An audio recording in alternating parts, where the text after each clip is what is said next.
Rescue operation जो एक बेजुबान के लिए किया गया। बोरवेल में बेजुबान पपी को बचाना है। बच्चों की मासूम फरियाद, पपी को सलामत रखना भगवान। ऑपरेशन बेजुबान। मेरे पीछे आप देख रही हैं ये जेसीबी मशीन के बाद अब एलएनटी मशीन लगाई गई है और ये एलएनटी मशीन खुदाई इसलिए कर रही है कि इसमें एक पप्पी चला गया है क्योंकि पुलिस लाइन के क्वार्टर थे और उसी के पास में एक बोरवेल के जस्ट बगल में पानी के रिसाव के चलते गहरा गड्ढा हो गया था। ये रेस्क्यू अपने आप में बेहद खास है। पूरी की पूरी टीम मुस्तैद है। एसडीआरएफ, नगर निगम पुलिस का अमला और स्थानीय लोग सब डटे हुए हैं कि कैसे भी उसे बचाना है। कभी उसकी आवाज सुनाई देती है तो बच्चों के चेहरे पर मुस्कान आ जाती है कि वो सही सलामत है, लेकिन जब आवाज आना बंद हो जाती है तो सब मायूस हो जाते हैं। बोरवेल में बच्चों के गिरने की खबर हमेशा ही सबको झकझोर देती है, लेकिन इस बार बोरवेल के पास कोई बच्चा नहीं गिरा, बल्कि ये ऑपरेशन है, ऑपरेशन बेजुबान। कल शाम को 5 बजे की घटना है। शाम को 5 बजे अपनी दिलीप सिंह तोमर एएसआई है, उनकी बिटिया के सामने बच्चा उसमें चला गया बोरवेल में। तो उनने अपने पापा से कहा कि पापा ऐसी ऐसी बात हो गई है, आवाज़ भी आ रही थी अंदर से। तो उनके पापा ने अम्बासाद प्रदेश थे, वहाँ से मेरे लिए फ़ोन आया, बोले पार्षद जी ऐसी ऐसी बात हो गई है, अब तो आप ही आके देखो। तो कमिश्नर साहब ने फ़ोन उठाया, आरआई साहब ने भी फ़ोन उठाया। कंट्रोल रूम द्वारा मैंने सब जगह सूचना भी करवा दी और निरंतर अपने जेसीबी से अपना प्रयास जितना हो सका। रात को 2:30 तक हम लोग लगे रहे हैं। माननीय आरआई साहब भी मेरे साथ बैठे रहे, हम भी बैठे रहे, कॉलोनी के रहवासी भी और जितने भी लोग हैं सब बैठे रहे और रात को 2:30 बजे तक ऑपरेशन चला। बुधवार शाम को करीब 5 बजे पुलिस लॉन के इस पार्क में अचानक बोरवेल के पास चारों तरफ हुए गड्ढे में पपी गिर गया। इस पार्क में डॉगी अपनी मां के साथ घूम रहा था, तभी उसका पैर फिसला। बच्चों की नजर पपी पर गई तो घर वालों को बताया। उसके बाद शुरू हुआ ऑपरेशन। दरअसल बोरवेल तो बंद था, लेकिन उससे होने वाले पानी के रिसाव से बोरवेल के चारों तरफ 30 फीट से गहरा गड्ढा हो गया था। के बाद ऐसा लगा कि ये बच्चा खत्म हो गया है। फिर हम लोगों ने ऑपरेशन बंद कर दिया। फिर हम लोग घर चले गए। सुबह 5 बजे जब आके देखा तो दोबारा से आवाज आई। खबर पार्षद को दी गई। उसके बाद टीम ने मोर्चा संभाला। करीब 18 घंटे से ये ऑपरेशन चल रहा है। शाम 5 बजे से शुरू हुआ ऑपरेशन रात करीब 2 बजे तक चला, लेकिन पपी की आवाज आना बंद हुई तो सब मायूस हो गए। ये गड्ढा बन गया बोरवेल के साइड से। पानी जा के गड्ढा चौड़ा हो गया और कम से कम 30 से 35 फुट की गहराई है गड्ढे की। उसमें क्या है कि पाइप के बाद भी बहुत चौड़ा हो गया है। ये अच्छा हुआ कि चलो पार्क है, कोई बच्चे की कोई ऐसी कोई बच्चा चला जाता तो बड़ी दिक्कत आती। लेकिन सुबह अचानक पपी की आवाज फिर आने लगी तो सबकी जान में जान आई। अब तो पूरी ताकत से शुरू हुआ ऑपरेशन। 15 फीट से ज्यादा का गड्ढा खोदा जा चुका है। सरकारी आवास में बोरवेल है, लेकिन बोरवेल खुला हुआ नहीं है, बोरवेल बंद है। बरसात के कारण बोरवेल के नज़दीक एक सुरंग टाइप हो गई थी छोटी, जो कि बच्चा करीब 1 महीने का लगभग छोटा सा बच्चा है, किसी अपने कुत्ती के साथ में माँ के साथ में घूम रहा था और उसमें गलती से चला गया। तो रात से उसका रेस्क्यू ऑपरेशन किया जा रहा है।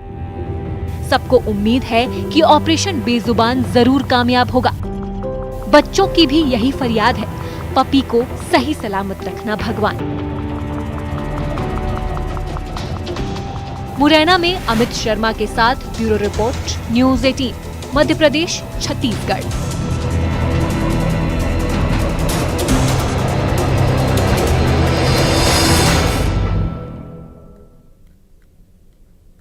एक फिल्म का मशहूर गीत है कि पन्ना की तमन्ना है कि हीरा मुझे मिल जाए, लेकिन मध्य प्रदेश के पन्ना में ये तमन्ना पूरी भी होती है और हीरे की चमक से किस्मत भी चमकती है। और इस बार किसकी खुली लॉटरी, आइए दिखाते हैं।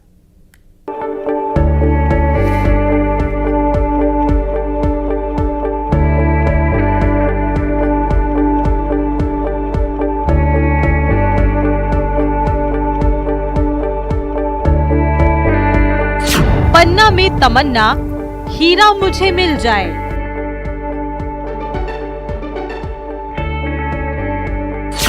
कौन बना किस्मत वाला? हीरे ने फिर चमकाई किस्मत।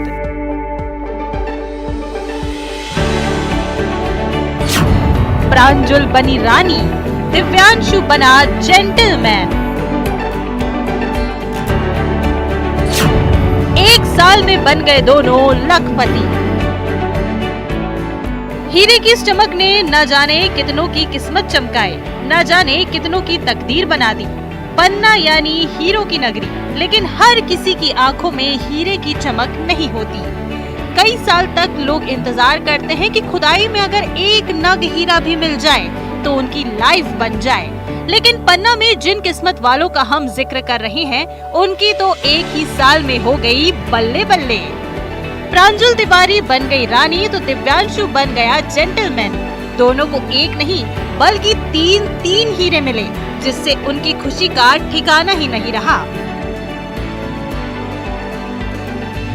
आखिर प्रांजुल और दिव्यांशु कैसे लखपति बन गए? कहते हैं सब किस्मत होती है, तो ये लाइन इन दोनों पर इसलिए फिट बैठती है क्योंकि दोनों ने जनवरी 2024 में हीरा खदान का पट्टा लिया था और साल खत्म होते होते ही यानी एक ही साल के अंदर दोनों के हाथ लग गया खजाना।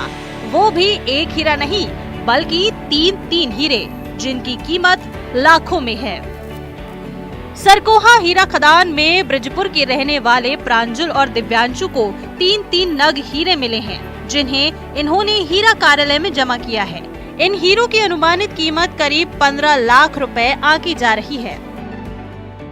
खदान क्षेत्र सरकोहा से 6 नग जमा हुए हैं, जिसमें प्रांजुल के नाम 3 कैरेट 85 सेंट, 1 कैरेट 84 सेंट और 1 कैरेट 49 सेंट है, और दिव्यांश के नाम में 83 सेंट, 33 सेंट, 66 सेंट। ये 6 नग हीरे कार्यालय में जमा हुए हैं, जो खदान क्षेत्र सरकोहा से जमा हुए। हीरा पारखी अनुपम सिंह के मुताबिक इनका वजन 0.33, 0.66, 0.83, 1.84, 1.49 और 3.50 कैरेट का है। इन सभी हीरो की नीलामी आने वाली 4 दिसंबर को होगी, जिस नीलामी में कई व्यापारियों के आने की उम्मीद है। इनको आगामी नीलामी में रखा जाएगा तथा मूल्यांकन पर, सरकारी मूल्यांकन पर इसको विक्रय किया जाएगा। लगभग कितनी कीमत मानी जा रही है आखिर? इनकी कीमत अभी मूल्यांकन नहीं किया गया, मूल्यांकन पश्चात आपको अवगत कराया जाएगा।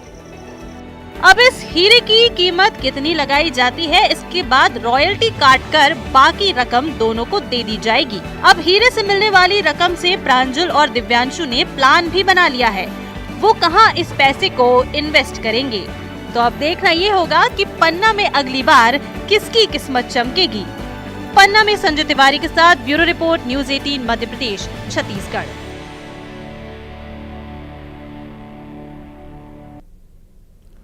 और सीजीपीएससी 2023 की परीक्षा में मुंगेली की किरण राजपूत को 4थी रैंक मिली है। किरण राजपूत लोरमी के नवा गांव वेंकट की रहने वाली हैं और किरण एक किसान परिवार से आती हैं और किरण की सफलता से पूरे गांव में खुशी की लहर है।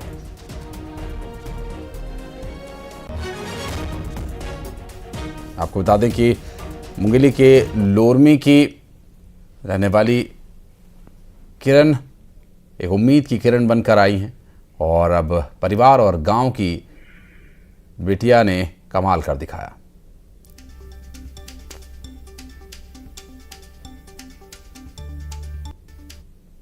मुंगेली जिले के लोरमी के वेंकट नवा गांव की बेटी ने उसमें परचम लहराया और सीजीपीएससी में 4था रैंक प्राप्त किया है। बहुत बहुत बधाई हो न्यूज़ 18 की तरफ से। किस तरह देखते हैं इस जो सफलता मिली? इस सफलता से मैं और मेरा पूरा परिवार बहुत खुश है। रैंक 4 आना एक बहुत बड़ी उपलब्धि है। साथ ही जो मेरे परिवार का मेहनत है और मेरी मेहनत ये रंग लाई है। किस तरह तैयारी रहती थी? तैयारी मैं कोचिंग की थी स्टार्टिंग में, फिर सेल्फ स्टडी कर रही थी। तो प्रथम प्रयास में मेरा मेंस क्लियर नहीं हुआ था, प्री क्लियर हुआ था और ये सेकंड अटेम्प्ट में मेरा क्लियर हुआ। पढ़ाई आपकी कहाँ से हुई है और कैसे आगे? स्कूल गांव में ही प्राथमिक शिक्षा हुई है। उसके बाद महाराणा प्रताप स्कूल लोरमी से मैं 12वीं तक पढ़ी हूँ। उसके बाद बिलासपुर में बिलासा गर्ल्स कॉलेज से स्नातक की हूँ। उसके बाद पटेल ट्यूटोरियल से कोचिंग की थी, फिर सेल्फ स्टडी कर रही थी। आगे क्या लक्ष्य है क्या? आगे मैं यूपीएससी की तैयारी करना चाहूँगी। बहुत खुशी की बात है भैया कि हमारे लड़के अतकदुर पहुंची से किसान की बेटी अतकदुर पहुंची, बहुत खुशी की बात है। गांव बस्ती में भी बहुत खुशी है, समाज में भी बहुत खुशी है। छेड़ा तो छोड़ेंगे नहीं। एक लड़की ई रिक्शा से जा रही थी, तभी उसके साथ एक अधेड़ उम्र के शख्स ने हरकतें करना शुरू कर दिया। उसके बाद लड़की ई रिक्शा से उतरी और फिर जो हुआ, फैसला ऑन द स्पॉट। क्या हुआ, आइए दिखाते हैं आपको।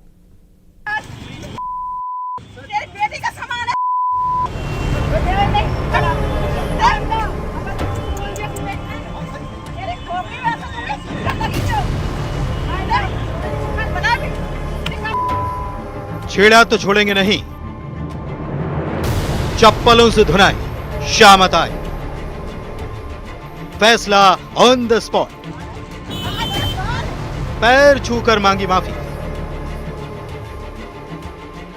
मन चले को सिखाया सबक। ये शख्स जो पैर छू रहा है वो क्यों छू रहा है, इसे आप थोड़ी देर में ही जान जाएंगे, क्योंकि पैर छूने के बाद लड़की और महिला का गुस्सा शांत होने का नाम नहीं ले रहा है। दोनों बिफर पड़ी, गुस्से में हैं और इस शख्स की चप्पल से धुनाई कर दी गई, जिस पर इल्जाम छेड़खानी का, जिस पर इल्जाम लड़की को परेशान करने का। पड़ाव थाना क्षेत्र के फूलबाग चौराहे पर ई रिक्शा में बैठकर जा रही युवती को अधेड़ व्यक्ति ने छेड़ दी। आदिल की छेड़खानी से परेशान होती ई रिक्शा से उतर गई और युवती ने एक महिला के साथ मिलकर उसे खरी खोटी सुनाते हुए फूलबाग चौराहे पर ही चप्पलों से जमकर मारपीट कर दी। मारपीट के दौरान अधेड़ व्यक्ति युवती और महिला के पैर छूते हुए माफी मांगते नजर आए। तभी वहां पर मौजूद किसी शख्स ने मारपीट का वीडियो बनाकर सोशल मीडिया पर वायरल कर दिया। जब लड़की ने महिला को अपने साथ हुई हरकतों के बारे में बताया तो बुजुर्ग महिला का गुस्सा सातवें आसमान पर पहुंचा, यानी फैसला ऑन द स्पॉट हुआ। सोशल मीडिया पर वीडियो वायरल होने के बाद ये वीडियो पुलिस के पास पहुंचा। सोशल मीडिया पर एक वीडियो संज्ञान में आया है जिसमें एक वृद्ध महिला और एक युवती के द्वारा एक व्यक्ति की पिटाई की जा रही है। उक्त वीडियो में जो तथ्य आए हैं उसमें स्पष्ट देखा जा सकता है कि छेड़छानी की वजह से महिलाओं द्वारा उक्त युवक की मारपीट की जा रही है। पुलिस इसमें अभी कोई ऐसी गंभीर शिकायत तो पुलिस को प्राप्त नहीं हुई है, लेकिन तत्परता से इसमें जांच कर रहे हैं। जो भी ऑटो का जो भी क्लियरेंस है उसको कर रहे हैं। जल्दी इसमें प्रयास रहेगा कि जो व्यक्ति है उसको चिन्हित करके पुलिस गिरफ्तार करे। हालांकि इस मामले में अभी तक कोई शिकायत नहीं की गई। ग्वालियर में लड़की को छेड़ना इन महाशय को महंगा पड़ गया। ग्वालियर में सुशील कौशिक के साथ bureau report, news 18 Madhya Pradesh, Chhattisgarh.